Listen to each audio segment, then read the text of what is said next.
Hello everyone, namaste. And as this is a time of corona का समय है, तो हमें करना क्या चाहिए? हम एक दूसरे को नमस्ते बोलना चाहिए। ठीक है, तो आज क्लास 10 का हम स्टार्ट कर रहे हैं मैथमेटिक्स। ओके, सो मैथमेटिक्स में जो न्यू टॉपिक आपका इंट्रोड्यूस होता है क्लास 10 में, उस टॉपिक का नाम है ट्रिग्नोमेट्री। और जैसे ही टॉपिक का नाम है ट्रिग्नोमेट्री, तो पहले हमें वर्ड का मीनिंग पता होना चाहिए कि एक्चुअली चैप्टर किसके बारे में है, हमें क्या पढ़ना है इसके अंदर। क्योंकि हमें टेंशन में नहीं आना है कि न्यू चैप्टर और मैथ्स में कुछ भी इंट्रोड्यूस हो रहा है तो दैट इज़ वेरी हार्ड। वो बहुत हार्ड नहीं होता है, ठीक है ना। तो जैसे मेरे पास बहुत सारे कमेंट आए कि थोड़ा हिंदी ज़्यादा बोलिए, तो अब मैं हिंदी के ऊपर आ रही हूँ, थोड़ा सा हिंदी ज़्यादा यूज़ कर रही हूँ। तो जैसे चैप्टर का नाम है ट्रिग्नोमेट्री, सो यहाँ से शुरू करते हैं। पहला लेटर है tree. Tree means tree. Okay, then we are moving to gon, sides. Then metry is from the word metron, measures. So now you should know, when I'm talking about three sides measure in mathematics, which particular shape I'm talking about, which is having only three sides, not more than three sides. Question है कि mathematics में तीन side वाला हम कौन सा figure पढ़ते हैं? चार साइड में स्क्वायर पढ़ते हैं, रेक्टेंगल पढ़ते हैं, ठीक है ना। तो तीन साइड में हम कौन सा पढ़ते हैं? गुड, तो तीन साइड में हम पढ़ते हैं ट्रायंगल। Very good.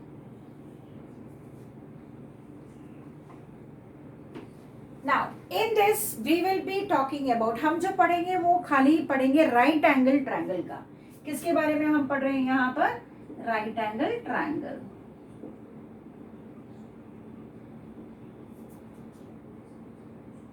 जब मैं राइट एंगल ट्रायंगल बोल रही हूँ तो इसका मतलब डिग्री कितना है? 90 degree. What is the degree here? 90 degree. 90 degree कहाँ पे होगा? जहां पे दो स्ट्रेट लाइन इंटरसेक्ट कर रही है, हो गया 90 डिग्री। ठीक है,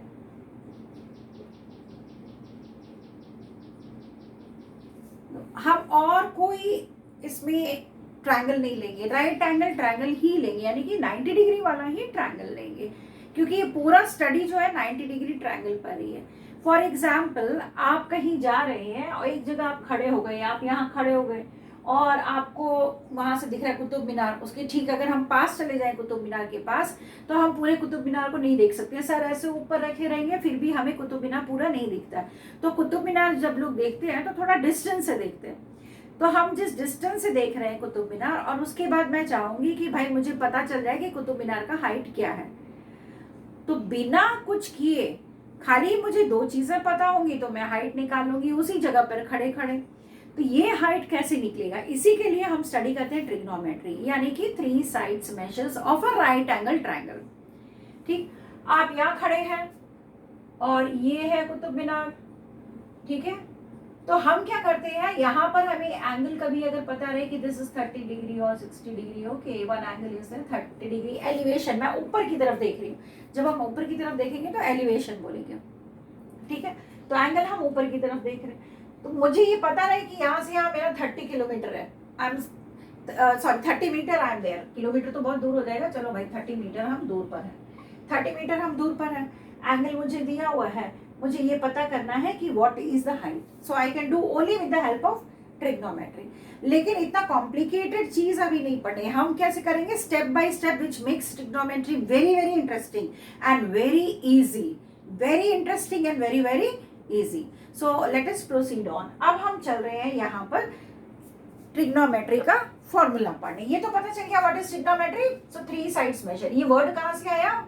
सब ग्रीक वर्ड है, all this is Greek word, correct. So when we have to study about trigonometry, basically we should know about three formulas, only three। तीन ही फॉर्मूला हमें पढ़ना पड़ेगा। अब ये तीन फॉर्मूला क्या है? तो उस तीन फॉर्मूले को पढ़ने के लिए हम थोड़ा सा चलेंगे अपने वैदिक काल में, जब पंडित जी सब पूजा वूजा कराते थे और उनको दान दक्षिणा बहुत अच्छा मिलता था। तो मैं आपको उस समय की बात ले जा रही हूँ। तो पंडित जी क्या करते थे, चलिए आइए मेरे साथ चलिए।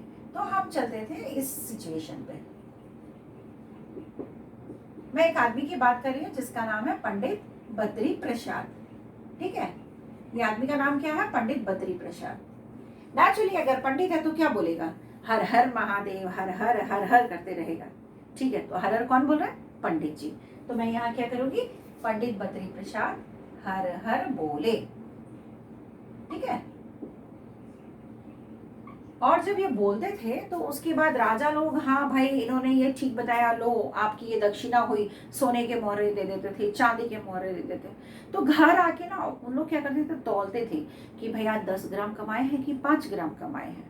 तो पंडित जी घर आके तौलते थे, यानी कि पंडित बद्री प्रसाद हर हर बोले और उसके बाद क्या किए? सोना चांदी तोले। ठीक है, अब देखो इसको याद करना कितना इजी है। पंडित बद्री प्रसाद हर हर बोले, सोना चांदी तोले। कितना आराम से याद करोगे? पंडित बद्री प्रसाद हर हर बोले, सोना चांदी तोले। अब ये लाइन तो याद करना बहुत इजी है, और दिन भर राइम्स करते रहिए, दिन भर रात भर। ओके, अब इसी से हमारा पूरा ट्रिग्नोमेट्री का फॉर्मूला निकल जाता है। अब देखो इसमें क्या है, हम क्या करेंगे? पहले तो मैं इसको सबको ऐसे डिवाइड कर रही हूँ। ठीक है, और यहां मैंने क्या किया? इक्वल टू लगाया, लेटा हुआ इक्वल टू। ओके, खड़ा है अभी ऐसे, इक्वल टू ऐसे होना चाहिए। अब हम क्या करेंगे? इसका पहला पार्ट काट देंगे। ठीक, इसका भी पहला पार्ट छोड़ के बाकी पार्ट्स को हम काट देंगे। फर्स्ट लेटर रहने दो, बाकी लेटर्स को आप काट दें। तो ये क्या बन गया? P/H इक्वल टू S, है ना? मैंने इसको मैंने लिखा, कैसे लिखा? P/H equal to S। Life long आपको याद रहेगा। आप 11th में, 12th में, बीकॉम में कभी भी यूज करेंगे ट्रिग्नोमेट्री, तो ये टेक्निक आपको याद रहेगी। इसको मैं कैसे लिखूंगी? क्या बच गया? इसको मैं लिखूंगी यहाँ पर B/H इक्वल टू, थोड़ा डिस्टेंस रख रही हूँ, इक्वल टू C। फिर थर्ड पे आइए, P/B इक्वल टू T। ये लाइन आपको खाली याद रखना है। इसके बाद हमने ऐसा लिखा। ठीक है, अब हम इसको जैसे अलग अलग था तो मैं आपके याद के लिए इसको ऐसे कर देती हूँ। अब आपको क्या याद रखना है? सबसे बेसिक चीज होती है, जब भी हमें राइट एंगल ट्रायंगल दिया होता है तो हम नीचे जो एरिया है मेरी, उसको हम क्या कहते हैं? बेस, जो सपोर्ट पे रहती है। और जो वर्टिकली खड़ी रहती है उसको हम कहते हैं परपेंडिकुलर। क्या कहते हैं? परपेंडिकुलर। ओके, और इसको क्या कहते हैं? हाइपोटेन्यूज। ये आप ऑलरेडी छोटे क्लासेस में पढ़ लियो। राइट एंगल ट्रायंगल के साइड्स को हम यहाँ बेस बोलते हैं, परपेंडिकुलर बोलते हैं, हाइपोटेन्यूज बोलते हैं। ठीक है, इसमें आप देखो P स्टैंड्स फॉर परपेंडिकुलर, तो यहाँ पे मैंने लिख दिया परपेंडिकुलर। H फॉर हाइपोटेन्यूज, यहाँ पर B for base, H for hypotenuse, again P for perpendicular and B for base। कितना इजी है, ये आ गया। और जिस तरीके से आपको बोला जा रहा है, जैसे जैसे याद करने के लिए, फिर आपको रटना नहीं पड़ेगा, लाइफ लॉन्ग नहीं रटना। अब S स्टैंड्स फॉर साइन, ठीक है, तो इसमें हम वर्ड यूज करते हैं साइन थीटा। थीटा कैसे लिखते हैं? गोल करते हैं और बीच से लाइन खींचते हैं। C stands for cos theta, T stands for tan theta. पूरा ट्रिग्नोमेट्री इन 3 फॉर्मूले पे बेस्ड है, और ये 3 फॉर्मूला हम कंफ्यूज नहीं होंगे अगर हमें ये लाइन याद रहेगी। तो जैसे ये लाइन याद रहेगी उसी के हिसाब से हमने लिखा।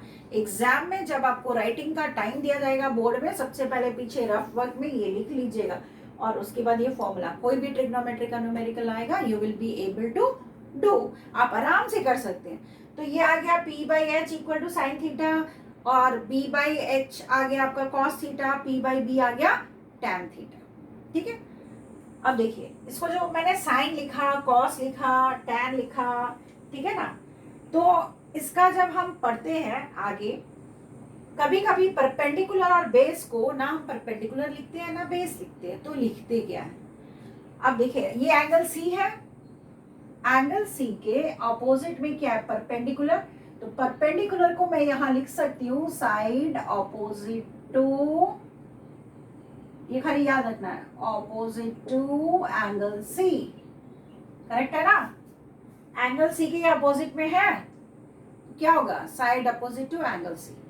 और ये क्या है, सी से सटा हुआ है ना, ये सी से लगा हुआ है, इसको बोलेंगे side adjacent to, side adjacent to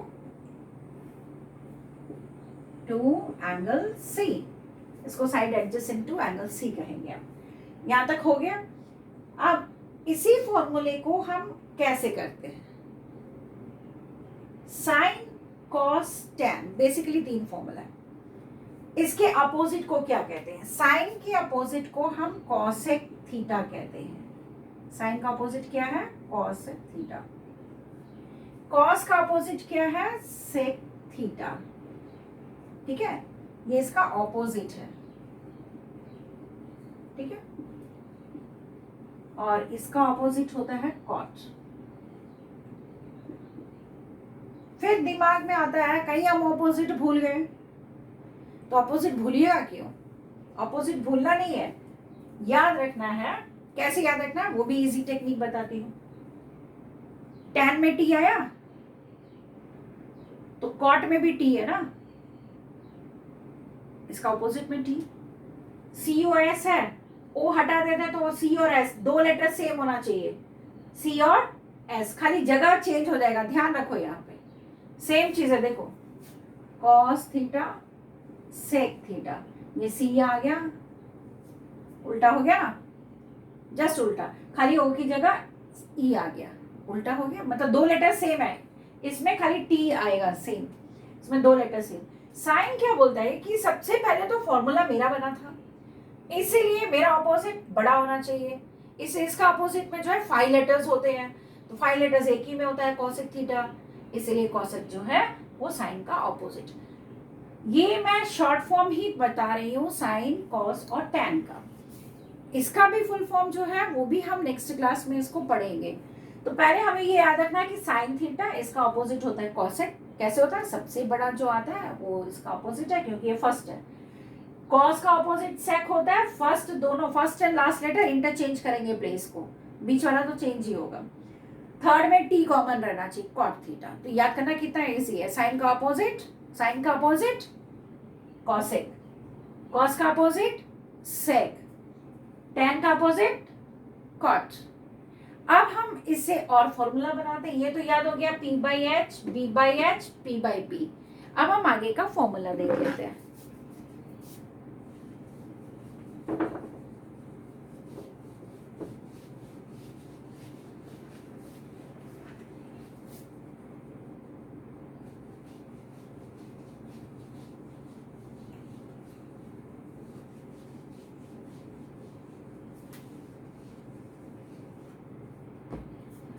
देखो साइन थीटा आपने फॉर्मूला पढ़ा P बाय एच, यानी कि परपेंडिकुलर बाय हाइपोटेन्यूज।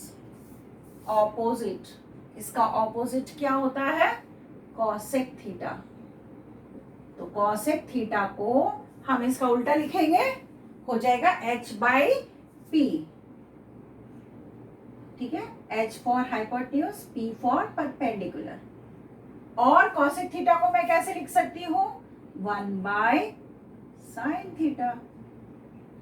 इसी तरह से साइन थीटा को मैं कैसे लिख सकती हूँ, 1 बाय कॉसेक। एक दूसरे का उल्टा लिखने के लिए ऊपर में न्यूमरेटर में 1 डाल देते हैं, 1 बाय उसको लिख दीजिए उसके ऑपोजिट को, तो ये आ जाएगा 1 by cosec is sine and 1 by sine is cosec. That is the reason कि ये फॉर्मूला उल्टा हो गया, perpendicular by hypotenuse, hypotenuse by perpendicular. कितना इजी। इसी तरह से जब हम कॉस थीटा के बारे में पढ़ते हैं तो कॉस थीटा आपने पढ़ा बेस बाय हाइपोटेन्यूज। अब ये कभी गलत नहीं होगा, ठीक है, बेस बाय हाइपोटेन्यूज। इसका उल्टा मैंने क्या बोला था, पहला और लास्ट लेटर इंटरचेंज करेगा, यानी कि एस पहले आएगा सी लास्ट में, एस और सी, तो बना क्या सेक थीटा। ये उल्टा हो गया हाइपोटेन्यूज बाय बेस। क्या बन गया ये? अब अगर मुझे निकालना है, क्या मैं इसको लिख सकती हूँ 1/cos थीटा? ठीक, और यहां पे मैं लिख सकती हूँ 1/cosec, 1/sec थीटा। cosec लिखेंगे, sec लिखेंगे? sec theta. ठीक है, इसी तरह से हम आते हैं tan थीटा पर। इसको हम लिखते हैं perpendicular by base, perpendicular by base. तो इसको मैं इस तरह से कर सकती हूँ ना, इसका उल्टा में मैंने क्या कहा था, टी आना चाहिए, तो टी एक और में आता है कॉट थीटा, तो ये हो जाएगा बेस बाय परपेंडिकुलर। और इसको मैं कैसे लिख सकती हूँ, 1/tan थीटा लिख सकती हूँ ना, 1/tan थीटा। इसी तरह से इसको भी मैं लिख सकती हूँ 1/cot थीटा। अब दिमाग में आता है कि 1/cot थीटा से tan थीटा कैसे आएगा, क्योंकि आज हम बेसिक पढ़ रहे हैं, कैसे आएगा। तो इसके लिए भी अब हम यहीं पे कर देते हैं आपको 1/cosec। अगर मैं 1/cosec पढ़ा रही हूँ, जस्ट यहाँ ध्यान दोगे, मैंने बोला 1/cosec लिखा है is equal to dash question mark. ठीक है, 1/cosec theta equal to question mark. अब देखो यहाँ पे, तो हम क्या करेंगे, 1/cosec थीटा का फॉर्मूला आपको याद होगा। ठीक है, क्या है फॉर्मूला, हाइपोटेन्यूज बाय परपेंडिकुलर। तो जो ये 1 हमने लिखा क्वेश्चन में 1 है, ये बिग बाई है, ये बिग बाई है ना। तो जब ये नंबर को हम कैलकुलेशन करते हैं तो ये क्या होता है 1, अब बाई में तो यहाँ पे इसको मुझे सीधा करना है, ये फुल उल्टा हो जाएगा, ये पूरा क्या होगा जब ऊपर आएगा तो उल्टा हो जाएगा, तो ये क्या बन जाएगा, परपेंडिकुलर बाय हाइपोटेन्यूज। तो 1 into perpendicular is perpendicular by hypotenuse. तो ये क्या बना, किसका फॉर्मूला है, तो साइन थीटा का फॉर्मूला है, 1/cosec theta equal to question mark, यानी कि साइन थीटा। क्या हम इसी तरह से सभी का कर सकते हैं, we can do for all, हम सभी का ऐसे कर सकते हैं। तो आज का ये होमवर्क रहेगा कि आप सभी के फॉर्मूले को प्रूव करोगे, हाउ cot थीटा और cot theta is equal to base by perpendicular. So what is the relation with tan theta? तो आप लिखोगे tan theta is 1/tan theta is equal to cot theta। और यह हम मैंने बोला कि 1/cot theta प्रूव करो, 1/cot theta equal to what? Okay, which theta? Or it is equal to tan theta? Proof, इसको प्रूव करो। फिर हमें याद रखना पड़ेगा 1/cot थीटा। cot थीटा का फॉर्मूला हमने पढ़ा था बेस बाय परपेंडिकुलर। ठीक है, तो अब ये क्या हो जाएगा 1 इंटू, ये पूरा रिवर्स हो जाएगा, क्या बन जाएगा यहाँ पे, परपेंडिकुलर बाय बेस। तो ये आ गया मेरा परपेंडिकुलर बाय बेस, किसका फॉर्मूला है, tan थीटा। इसी तरह से हम सबको प्रूव कर सकते हैं। तो आज का जो हमारा बेसिक टॉपिक है, वो टॉपिक का मीनिंग क्या है, फॉर्मूला कैसे डिराइव हुआ है, बेसिकली जो 3 फॉर्मूले हमारे हैं, साइन कॉस टैन, वो कैसे आए, ये 3 अगर आएगा तो बाकी 3 भी हम निकालेंगे। ठीक है ना, यहाँ तक हमें पता होनी चाहिए। और एक इम्पॉर्टेंट चीज है, जो साइन वर्ड आया ना, ये आर्यभट्टा का, आर्यभट्टम जो मैथ्स का बुक है उसमें उन्होंने लिखा था, तो उधर ही से हमने ये साइन थीटा लिया। बाकी सब जो भी नाम है वो हम ग्रीक वर्ड्स को लिए हुए हैं, because in Greek we have all this words. Theta जो वर्ड है, ये थीटा ग्रीक का एक अल्फाबेट है, जैसे अल्फा, बीटा, गामा, पाई, ये सब हम मैथ्स में यूज करते हैं, तो ये सारे ग्रीक के लेटर्स हैं। आपको नहीं पता होगा, पाई भी आप बहुत सालों से यूज करें, but that is also a Greek letter, like that theta is also a Greek letter and that we are using. So till here if you are able to do, very good. मैं अभी आपको एक छोटा सा numerical भी समझा देती हूँ, छोटा सा starting numerical only based on this.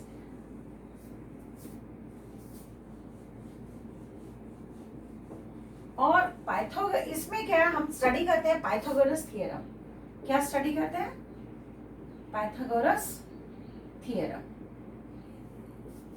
जब मैं पाइथागोरस थ्योरम की बात कर रही हूँ तो इसमें हम लिखते हैं, क्या लिखते हैं, देखो just a minute, perpendicular square plus base square is equal to hypotenuse square. यानी क्या लिखा? Perpendicular square plus base square equal to hypotenuse square. ये है पाइथागोरस थ्योरम. अब राइट एंगल ट्रायंगल है, आपको दिया हुआ है एक right angle triangle. Okay,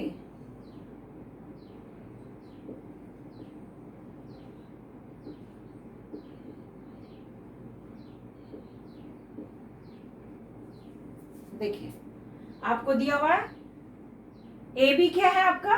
what is A B? A B is perpendicular. What is B C? It is base. What is A C? It is hypotenuse. अब आप इस फॉर्मूले में देखो, इसके बाद इमीडिएटली पूछा जाएगा what is the length of A C. तो टेंशन नहीं लेना, आपको क्या करना है, सीधा लिखना है according to Pythagoras theorem. And what is that? Perpendicular square. What is your perpendicular? 3 metre. 3 metre square plus 4 centimeter square equal to h square. I'm just putting up the value. So 9 plus 16 equal to h square. 25 equal to h square. Square को हटाना है मुझे, value तो h की चाहिए. Square जब दूसरे side आता है तो वो रूट में बन जाता है. किस में बन जाता है? रूट में. तो रूट ऑफ 25 5 आता है. आपने स्क्वायर रूट निकालना तो पढ़ा ही हुआ है. So what is the length of hypotenuse or AC is equal to 5. अब यहाँ मैंने यूनिट नहीं लिखा था, न्यूमेरिकल सॉल्व करते समय यूनिट नहीं डालते. अब लास्ट में यहाँ सब सेंटीमीटर में है तो आंसर भी centimetre. This is how I have taken out. इसी का एक और छोटा सा न्यूमेरिकल, इसी न्यूमेरिकल को हम थोड़ा सा हेर फेर कर देते हैं. ठीक है, अब ये दिया हुआ है परपेंडिकुलर पूछा जाएगा. और आपको ये पता है कि always we are talking about 90 degree angle. तो 90 डिग्री एंगल की बात हो रही है. अब फिर हम आते हैं इस पे. अगेन हम लिखेंगे ना according to Pythagoras theorem. According to Pythagoras theorem. फिर आपने फॉर्मूला डाला. अब परपेंडिकुलर मुझे नहीं पता, तो P square is P square plus base square 4 square hypotenuse 5 square. ठीक है, तो ये P square plus 16 equal to 25. So p square equal to 25 plus 16 है, ये वहां जाएगा उस साइड तो क्या बन जाएगा? -16. So p square equal to 9. अब ये स्क्वायर हटाना है तो ये स्क्वायर दूसरे साइड में क्या बनेगा? Square root of 9. तो p कितना आ गया? 9. So therefore perpendicular, or I can say AB is equal to square root कितना था 9 का? Square root of 9? 3. So AB is 3 centimeter. This is how we get the answer. Correct? Square root of 9 is equal to 3. This is how we get the answer. So till here it is clear. So small numerical. Tomorrow I am going to tell you about the trigonometric ratios. अब इसमें कुछ ratios हैं जो हमें पता करने. जैसे मैंने आपको बोला कि 90 डिग्री एंगल, तो एक चीज दिमाग में रखना, हम खाली एक्यूट एंगल्स की बात करेंगे. मैं कोई भी ऑब्ट्यूज एंगल की बात नहीं करूंगी. It is only acute angle. Am I clear? क्योंकि 90 डिग्री से कम जो भी होगा वो एक्यूट एंगल होगा. 90 डिग्री से ज्यादा होगा ऑब्ट्यूज. तो हम यहाँ पे 30 डिग्री 45 डिग्री 60 डिग्री 90 डिग्री 4 ही तरह के डिग्रीज के एंगल पढ़ेंगे. ठीक है, तो यहाँ तो कोई प्रॉब्लम नहीं. So you will learn the formula, how it is reverse and how you can bring that reverse formula. That also you have studied today. And simple numerical using Pythagoras theorem also we can do. Okay, beta. So bye everyone. We'll meet again in the next session.